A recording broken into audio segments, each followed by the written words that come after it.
Привет всем!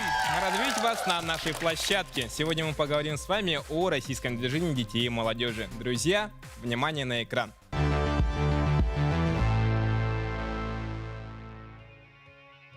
Дети и молодежь – это не только наше завтра, но и наше сегодня.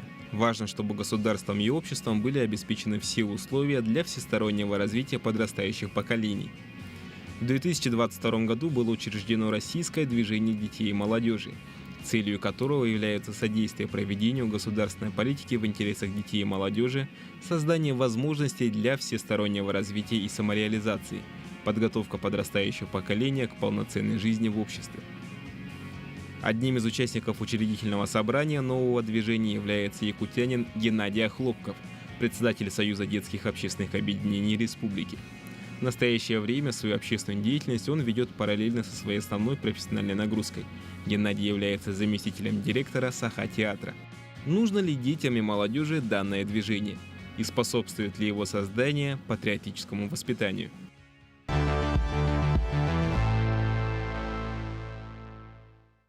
Друзья, чтобы разобраться в этой проблеме, нам нужно будет разделиться на две группы. Мечтатели – это те, кто считают то, что создание единого движения детей и молодежи говорит о новом витке развития молодежной политики в нашей стране. Объединение всех движений в одну большую организацию должно систематизировать процесс организации досуга подрастающих поколений. Реалисты – это те, кто считают, что мы живем в иных условиях, чем когда свою деятельность вели такие организации, как «Пионерия» и «Комсомол». И действительно завлечь детей и молодежь страны в работу такой организации представляется невозможным. На данном этапе существует множество иных общественных организаций, которые помогают аккумулировать активную часть молодежи в зависимости от их интересов. При этом каждая из сторон должна стараться перетянуть на свою сторону больше участников из противоборствующей. В конце передачи у каждого из вас будет возможность поменять свою точку зрения. Соответственно, мечтатель, который убедится в точке зрения реалистов, может перейти к ним, ну и наоборот. При этом мечтатели будут располагаться справа, а реалисты слева. Делимся. Итак, встречаем нашего героя, общественный деятель, председатель Союза детских общественных объединений Республики Саха, участник учредительного собрания Российского движения детей и молодежи Геннадий Охлопков. Приветствую. Присаживайся. Геннадий, здравствуйте. Приветствую. Вам сейчас дается 1 минута для того, чтобы вы могли немного рассказать о себе. Пожалуйста. Я характеризовал бы себя как созидатель, реализатор, создатель новых проектов и тот человек, который двигает новые тренды для того, чтобы менять общество, внести что-то лучшее. И, наверное, меня воспитали таким в детской организации, в моей родной школе, в Усалданском Улусе, в Легойской средней школе. Пользуясь моментом, хотел бы передать своей родной школе привет, потому что недавно они отметили свой юбилей. Ну, а начнем мы с небольшого блиц-интервью, соответственно, быстрые вопросы и быстрые ответы. Так, первый вопрос. Активна ли молодежь Якутии? И касается ли это большинства? У меня есть возможность сравнивать нашу молодежь с другими регионами, поэтому хочу смело заверить, что у нас очень смелая, инициативная молодежь. Потому что если вот рассмотреть на федеральном уровне, очень много инициатив, очень много проектов сегодня реализуются и на республиканском, и на федеральном уровне. Поэтому я хочу сказать, что у нас самая классная, лучшая молодежь. Это очень здорово. А при этом касается ли это все же большинства нашей молодежи, или это все же какая-то небольшая ее часть? Основная тема нашей детской организации – это самое главное вовлечь в наши ряды тех ребят, которые сегодня не заинтересованы, которые не мотивированы, и хотим через мероприятия, через дела и проекты их втянуть в наше большое сообщество. И как раз таки, что молодых ребят мотивирует заниматься общественной работой? Самое главное, мне кажется, это самореализация, это сверстники, это сообщество, это наставники. И самое главное, увидеть итоги своей работы. И в процессе они приобретают свой опыт. Это, конечно же, навыки, умения, коммуникации и компетенции. Патриотична ли наша молодежь? В чем это выражается? Сегодня вот новое движение как раз консолидирует наши детские объединения, чтобы мы понимали общую задачу, общие миссии и под одним флагом, чтобы мы понимали сущность своей Родины, сущность государства и каким образом мы сегодня должны помогать своему родному краю. Это самое важное, родной край. Мы понимаем, что оно начинается с самого себя, с улицы, с региона и, конечно же, вся наша страна.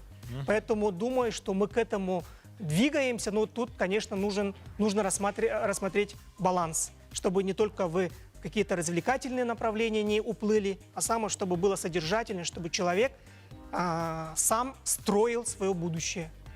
Геннадий, если мы говорим лично о вас, какие главные сложности были, с которыми вы сталкивались по ходу своей общественной деятельности? Я хочу сказать, что дети очень демократичный народ. Они готовы поддержать любую идею, сплотиться и быть вместе со всеми. А вот со взрослыми чуть сложность имеется, потому что у них уже устой состоялся, мировоззрение, у них есть свои группировки, поэтому в нашей работе сложно вести работу со взрослыми, чтобы они вот эти вот стереотипы сломали и в новом направлении, в новом формате развивались. Поэтому, мне кажется, в нашей работе самое сложное – это вот когда мы хотим менять взрослых, мы хотим, чтобы взрослые понимали тенденции сегодняшнего времени и создавали комфорт для наших детей. Поэтому со взрослыми немножко есть сложности, нежели чем с детьми. Встречаете ли вы негатив по отношению к своей деятельности? Да, бывает негатив. Иногда нас оценивает, что мы как будто развлекательными инструментами пользуемся. И сейчас такая тенденция, например, одном примере, вот флешмоб оторвали от одного мероприятия и подают как отдельное мероприятие. На самом-то деле флешмоб – это элемент одного большого дела. Это либо в начале, либо в конце надо танцевать или там музыкально импровизировать флешмоб. А на самом-то деле это не само дело, а содержание должно быть другое.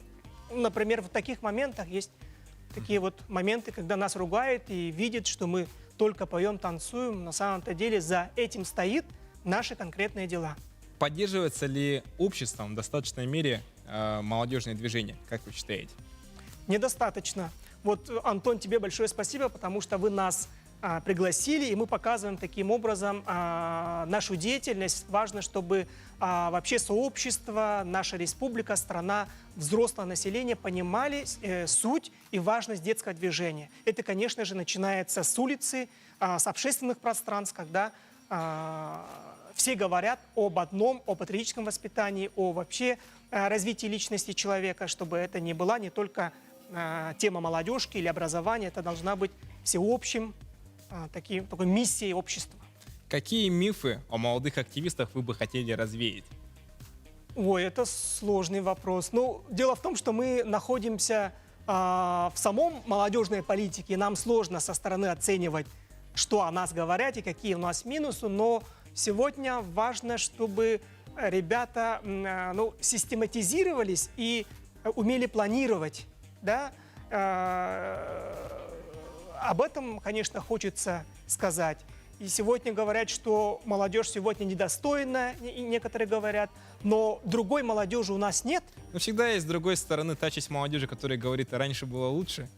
Ну да, но другой молодежи у нас не будет, есть то, что сегодня мы имеем. Поэтому это наш итог работы, то, что мы сегодня имеем такую молодежь. Поэтому если мы ругаем молодежь, то, мне кажется, ругаем самих себя, мы взрослые виноваты в этом, поэтому надо взять ответственность и двигать у себя уже, начиная с сел, школ. От этого начинается, мне кажется, и патриотизм, Родина. Так, Геннадий, сегодня перед вами те, кто постарается узнать вас немного поближе, ну и пообщаться на нашу сегодняшнюю тему. Это в основном у нас молодые активисты, в том числе студенты и работающая молодежь. Справа от вас расположились мечтатели. Мечтатели — это те, кто считает, что создание единого движения детей и молодежи говорит о новом витке развития молодежной политики в нашей стране. Объединение всех движений в одну большую организацию должно систематизировать процесс организации досуга подрастающих поколений. Слева от вас расположились как раз-таки уже реалисты. Они считают, что мы живем в иных условиях, чем когда свою деятельность вели такие организации, как «Пионерия», «Комсомол». И действительно, завлечь детей и молодежь страны в работу такой организации представляется невозможно. На данном этапе существует множество иных общественных организаций, которые помогают аккумулировать активную часть молодежи в зависимости от их интересов. Ну что, друзья, давайте мы обратимся уже к вам. Поделитесь, почему вы оказались с той или иной стороны. Чем обусловлен ваш выбор? Ну и давайте начнем со стороны мечтателей. Пожалуйста. То я за то, чтобы ученики школ работали вместе с студентами из других учебных заведений. Мгм. Пожалуйста, реалисты. Наша Россия, Российская Федерация, она очень большая. И у нас есть такой опыт, что централизованно невозможно вообще долго продержаться, контролируя всю молодежь.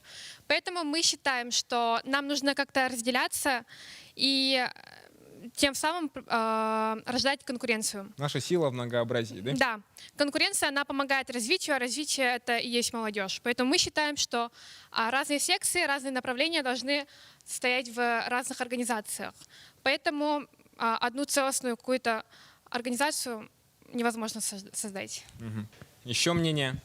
Нам кажется, то, что в наших школах, например, образовательных учреждениях не хватает как раз-таки вот этого вот единства, возможно, какого-то воспитания молодежи. И очень бы хотелось бы все это объединить как раз-таки такими объединениями, чтобы молодежь правильно мыслила, соответственно, развивалась в каких-либо направлениях. Вообще в общественных объединениях множество есть направлений, которые может завлечь любого ученика и тому подобное. И да, мы бы хотели бы, чтобы это все было. Спасибо. Поаплодируем.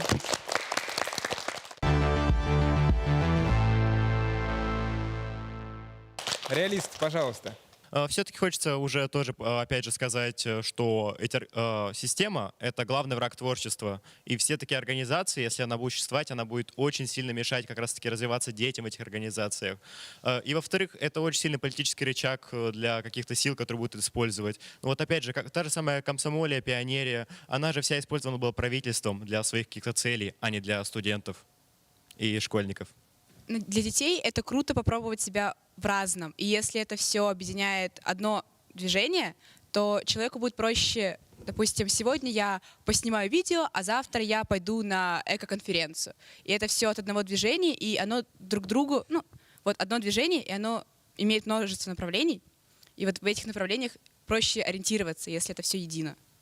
И полагаю, то, что лучше всего начинать с малых кругов, допустим, этот центров города, потом школы, которые до окраинов, и так уже разрастаться до размеров республики и уже России. Уже есть. Были такие моменты, когда начиналось с городских, со школьных организаций. Даже республиканское движение было у нас когда-то, я помню. Единое детское движение. И вот Было, постепенно да, оно было. И я помню, как оно переросло постепенно в РДШ. И сейчас вот новый уровень, когда не только школьники, но еще и молодежь. А молодежь, на секундочку, мне сказали, это с 14 до 35 лет.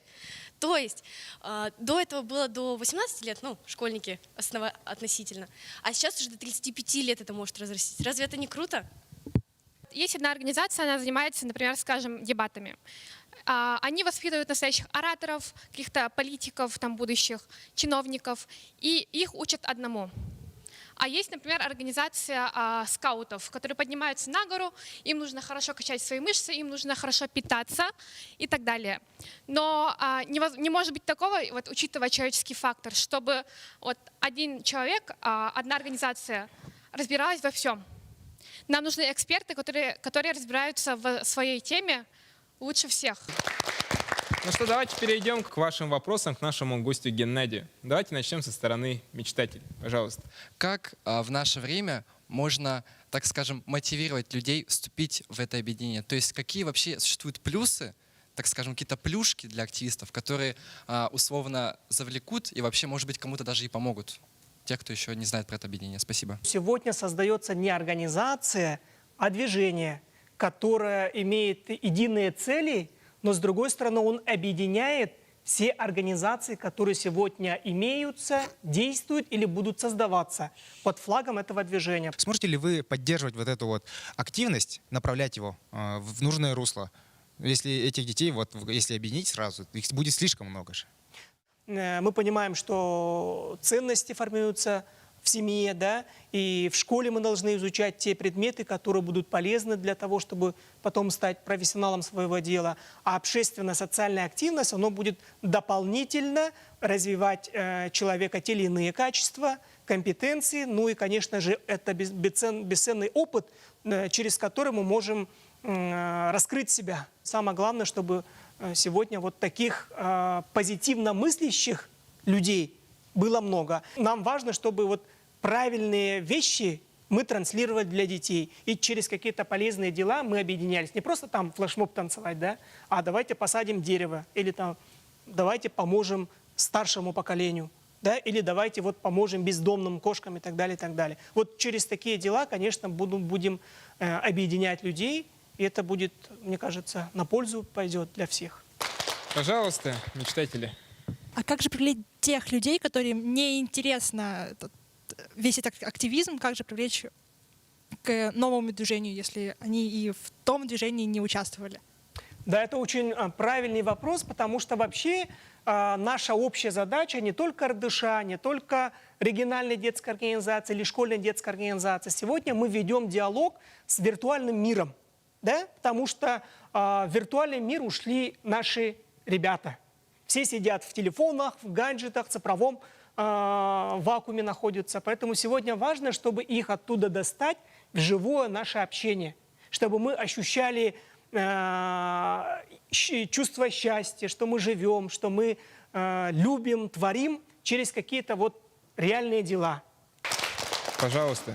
Знаете, слушая ваши ответы, у меня возникло некое чувство такой, знаете, несправедливости. Вот вы говорите, те, кто выступает, их нужно как-то выделять, то есть прям показывать, что они выделяются, что они какие-то особенные. Но, опять же, люди, которые не хотят участвовать, вы называете, что это проблема. Как будто бы, если кто-то не хочет участвовать, то это проблема, что он не хочет участвовать, как будто бы он проблемный человек.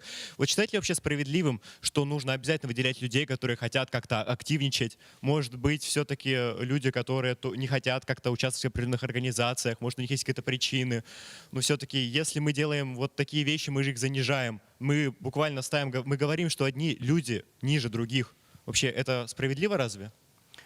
Так, тут нужно, конечно, рассматривать шире, потому что мы не говорим о том, что нужно быть только активным. Мы говорим о том, что человек позитивно мыслил и позитивные дела делал во благо Родины, общества, социума и так далее. То есть это социальная активность.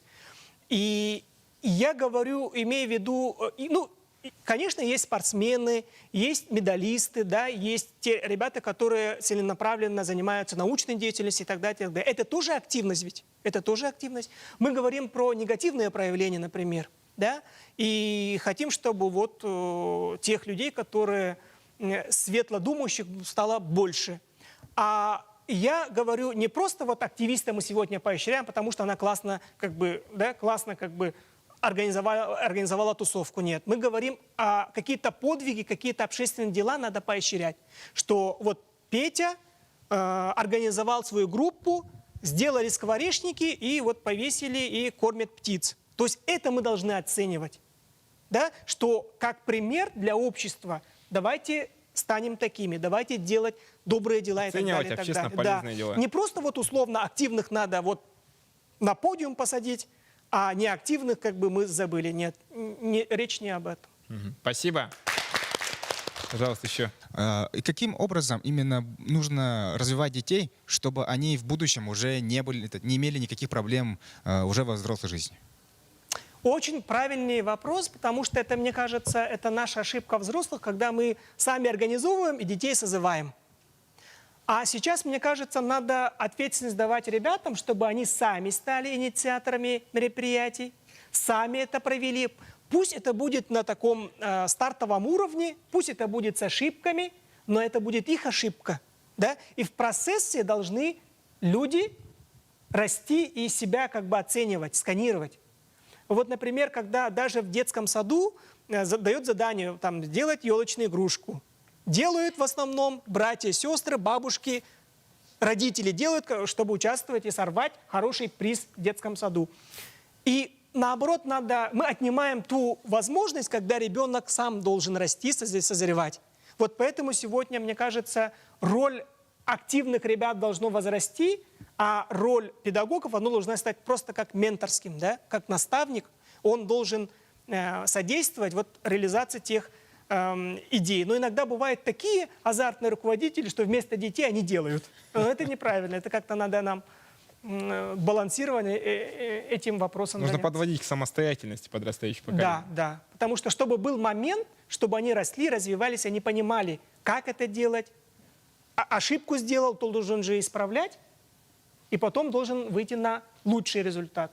Вот тогда будет рост. А если мы будем там сами делать, созывать и делать вид, что у нас как будто все хорошо, это как бы уже, мы уже это прошли, это уже как бы не работает. Поэтому надо двигаться вперед. Спасибо, давайте поаплодируем. Ну что ж, друзья, у нас есть небольшой сюжет, видеоопрос по теме нашего обсуждения. Поэтому, друзья, внимание на экран.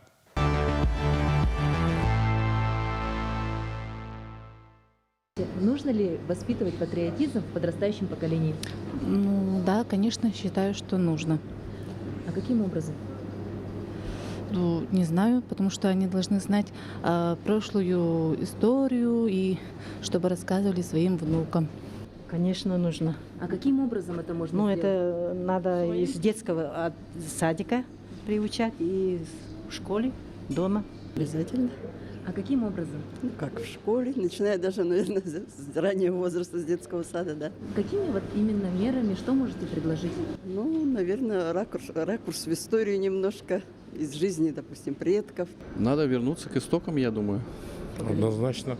Однозначно. У нас это дело сейчас упущено. Допустим, когда вот я был ребенком, да, ну, когда был пионером, еще что-то такое, и нас, и не только дома, но и на работе, и в организациях вот этих пионерий, там, и комсомол, и именно о патриотизме говорили. У нас этого нет сейчас.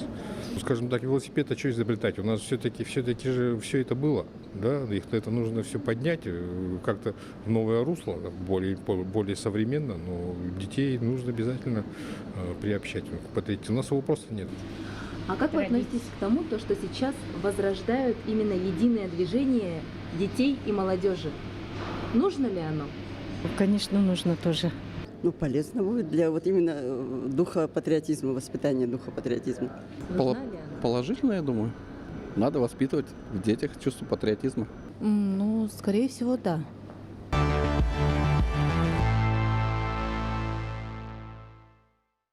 Поаплодируем. Так, друзья, давайте зададимся вопросом. Как воспитать патриотизм у подрастающего поколения? Каким образом? Что для этого нужно? Давайте мы начнем с нашей аудитории, затем послушаем ваше мнение, Геннадий. Пожалуйста, мечтатели, как вы считаете? Да, разговор о важном, который проводится в данный момент во всех школах России, примерно этому и учит, то есть рассказывает какие-либо, ну, допустим, историю нашей страны, там, важных людей для нашей истории. Вот, скорее всего, да, это и есть проявление обучения патриотизму. Вот. Как говорил один из великих философов, которых я читал, это «если ты хочешь что-то изменить, начни сам». Поэтому, как по мне, чтобы начать воспитывать патриотизм, нужно, скорее всего, начать именно с себя. Показывать таким образом то, что ты любишь это место, где ты родился, ты любишь республику Саха-Якутия. Но это не таким образом, что ты показываешь, что это флаг носишь везде с собой, там, везде там, футболка там с флагом тоже, или же там бомберка, куртка, где сзади написано «Саха». Это больше о том, что ты хочешь сделать это место лучше, потому что ты здесь живешь, ты здесь родился, здесь твои родители, здесь твои друзья, и ты своими же инициациями, своими действиями. Не надо думать, что вот это место такое плохое. Думайте, что это классное место, потому что я хочу сделать это место классным. И вы тоже можете сделать это место классным вместе со мной. Патриотизм — это больше, ну, лично для меня о том, что рассказать, где ты живешь, то есть понять, где ты живешь. И где ты живешь — это есть ты сам. И патриотизму, как мне кажется, обучить, ну, сложно, порой даже невозможно. Если человек понимает и осознает всю прелесть того края, где он живет. И вот как сказали, что ты можешь сам его изменить. Если ты хочешь изменить, ты изменишь. И мне кажется, обучить патриотизму невозможно. Это все идет изнутри, из сердца, как бы. Ну, прививают родители в основном.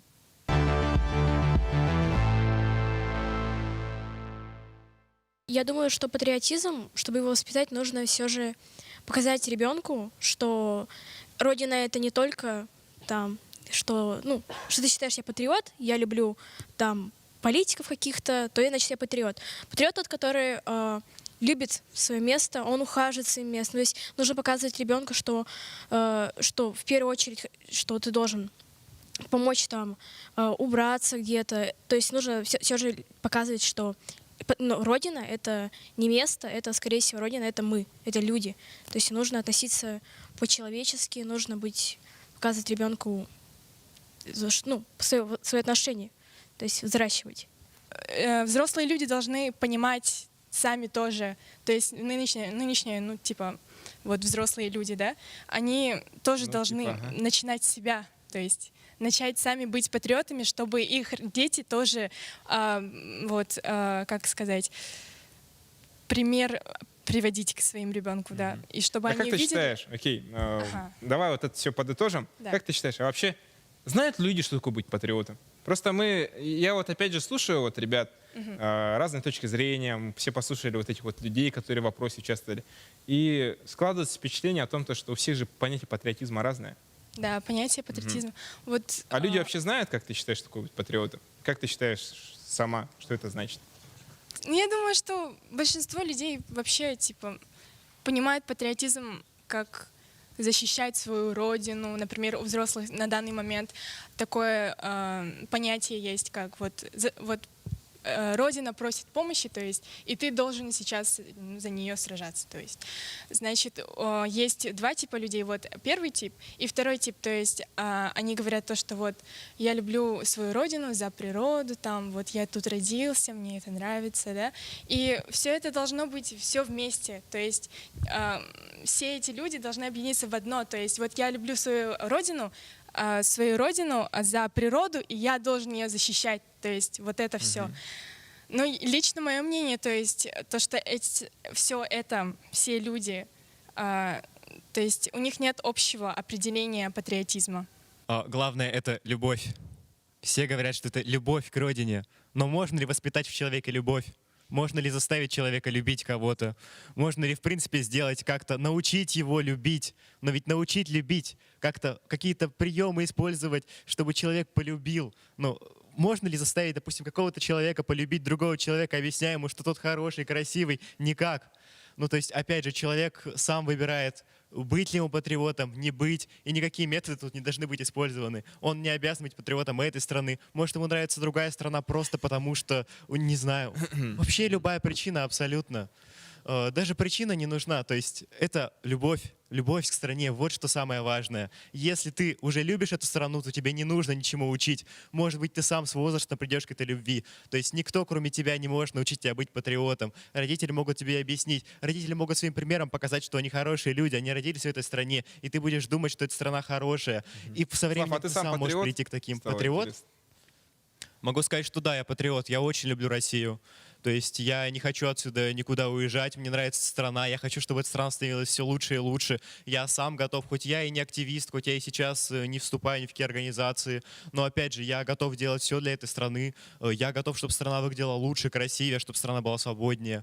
И я считаю, что, в принципе, все люди, которые любят свою страну, которые патриоты, они могут делать что-то, но, опять же, любовь бывает совершенно разная. Любовь бывает, когда ты хочешь защищать что-то, когда ты хочешь делать все для чего-то, когда ты готов отдавать себя всего чему-то. Но иногда любовь может быть просто сказываться в каких-то мелочах. То есть ты просто будешь думать об этой стране, думать о том, что ты ее любишь, и больше ничего не делать. Ведь никто не заставляет тебя испытывать определенные чувства к этой стране. То есть патриотизм, я считаю, исходит только из самого человека, из его души, и воспитать ему никак нельзя. Геннадий, ну что, мы послушали мнение ребят. Поделитесь, как вы считаете, как можно воспитать патриотизм у подрастающих поколений? Я хотел бы озвучить 3 момента. Первое, это как бы патриотизм формируется и складывается от очень многих элементов.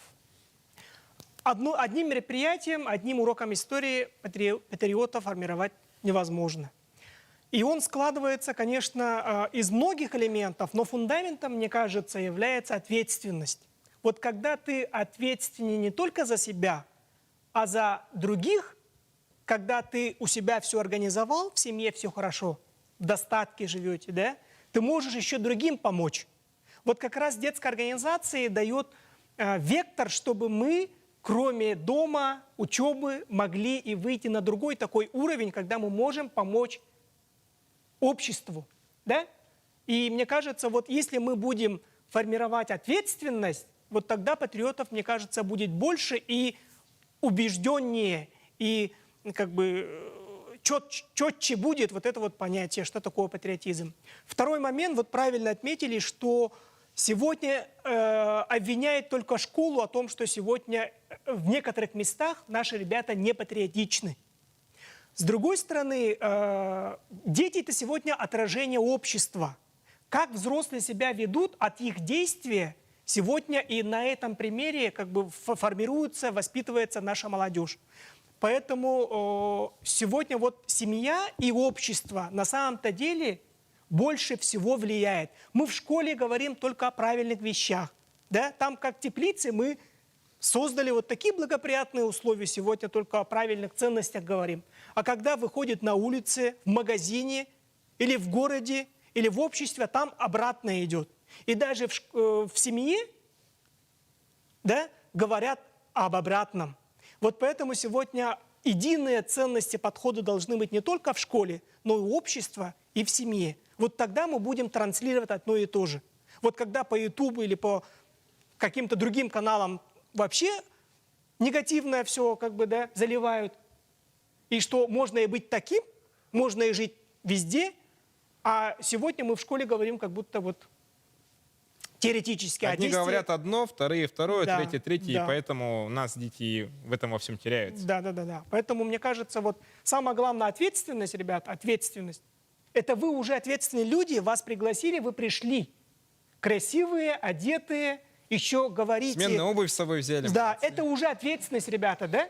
Это уже ответственность. Вот таким образом складывается ваша личность, что вы уже ближе к тому, чтобы стать патриотом.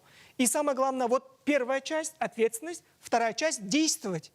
Неважно, только детская организация может стать инструментом, чтобы вы были активными. Спорт, культура, искусство, да? Разные виды направления творчества. Давайте проявляйте, действуйте, чтобы сегодня внести что-то полезное для нашего общества. Спасибо, давайте поаплодируем. Сейчас у нас наступил тот самый момент истины, друзья, когда вы можете поменять свою точку зрения. Соответственно, мечтатель, который убедился с точки зрения реалистов, то есть в том, что такое движение организовать невозможно, может перейти к реалистам. Ну и наоборот, реалист, который убедился в необходимости, в важности создания такой организации, может перейти к мечтателю. Ну что, определяемся, и на счет 3 можно будет перейти. Давайте. 1, 2, 3. Тут все остались при своем мнении. Все уверены в том, что создать такое движение не представляется возможным. Все уверены. Ага. Тут тоже все уверены в том, что этот... Ага. Но самое главное, нас больше. Кто верит. Хорошо, давайте друг другу поаплодируем. Геннадий, у нас по традиции нашей передачи у вас, как у гостя, есть возможность определить лучшего участника и вручить ему свой презент. Пожалуйста, кого вам бы хотелось отметить? Ну, многие взрослые говорят о том, что сегодня дети не читают, но в основном учителя предлагают какую-то классику. Может, сегодняшним ребятам трехтомники неинтересны. Поэтому я считаю, что может быть полезным книга о саморазвитии личности человека. Вот те тренды, те инструменты, которые полезны нашим ребятам быть классными, крутыми в обществе. Поэтому я хотел поделиться книжками. А кого выделить? Да? Вначале давайте назовем, их пригласим. Давайте вас, потому что вы самый активный. Пожалуйста. Да. Так. Давайте вас, самого заслуженного активиста. Да, давай. Да. Так. Да, и давайте с реалистов, вот, давайте вас, да. Ну что вы подготовили? Пожалуйста, презентуйте. Это книги для личностного роста, как раз для молодежи будет очень интересным. Они сегодня вот сами сказали, что они гибкие, пластилин, они могут впитать и становиться лучше. Поэтому я хотел вам подарить Дейл Карнеги «Как завоевывать друзей или влиять на общество». Вот как раз вас мало, будете учиться и влиять на людей. и создавать свое сообщество. А вот девочке я хочу подарить книгу «Есть идея», потому что человек очень деятельный. Давайте И вот как раз поаплодируем. на основе идей она может собрать еще большой круг и реализовать какие-то очень интересные задумки. Ну и хочу подарить книгу «Код публичности». Это бестселлер, который направлен на развитие личностного бренда. Вот как раз про бренд мы тоже говорили, и как раз ты наберешь опыта и будешь помогать нашему новому движению продвигать наш личный бренд нашего движения. Давайте поаплодируем. Пожалуйста, ребят, немного представьтесь, немного расскажите о себе. Хорошо. Здравствуйте, меня зовут Гущина Мария, я ученица 10 класса школы номер 6 города Якутска. Занимаюсь активной деятельностью вообще с 5 класса, когда первое, наверное, мое крупное мероприятие, это было как раз фестиваль ЕДД, да. Он длился 2 дня. Я вообще не знала, что мероприятия могут так долго длиться, но это было очень интересно, мне понравилось. И с тех самых пор я такая, когда что-то вот говорят, хотите поучаствовать в мероприятии? Я такая, да, конечно, это интересно, это весело. Вот, поэтому я здесь. Здорово. Поаплодируем. Меня зовут Фоменко Николай, я ученик 11 класса 31 школы, состою в детских общественных объединениях нашей школы «Алые паруса», «Союз старшеклассников» и тому подобное. Развиваюсь в сфере медиа, обладаю различными медиа-навыками в наше время. Вот, соответственно, то же самое, как сказала нас до этого. Если есть какое-то мероприятие, зовите меня. Соответственно, вот, продвигаю свою школу в массы и все. Спасибо. Меня зовут Антон Васьцен, являюсь студентом-педагогом, 4-й курс, уже скоро заканчиваю. А также являюсь активистом профсоюзной организации студентов, где я набрал, где я и набрал опытов в этих общественных всех деятельностях. Спасибо. Что ж, друзья, мы приглашаем всех подняться сюда, на наш подиум, для того, чтобы мы еще могли немного пообщаться друг с другом, ну и с нашим гостем Геннадием.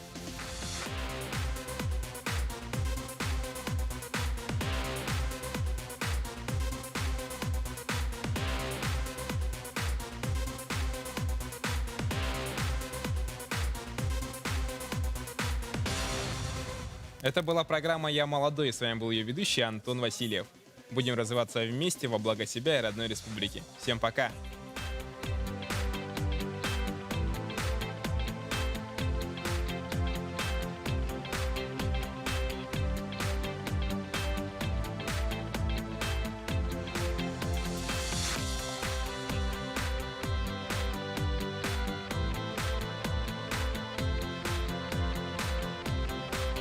Мне очень понравилось общаться, потому что ребята очень живые, разговорчивые, и самое главное, задаются очень правильными вопросами, и на них мы находим ответы. Я тоже был в таком восторге от этих мнений, и я думаю, что мы немножко дали полезную информацию для телезрителей, и ребята тоже поняли, что создается большое движение, они хотят и должны быть в тренде, быть в гуще событий, чтобы они стали созидателями этого нового движения, как российское движение детей и молодежи.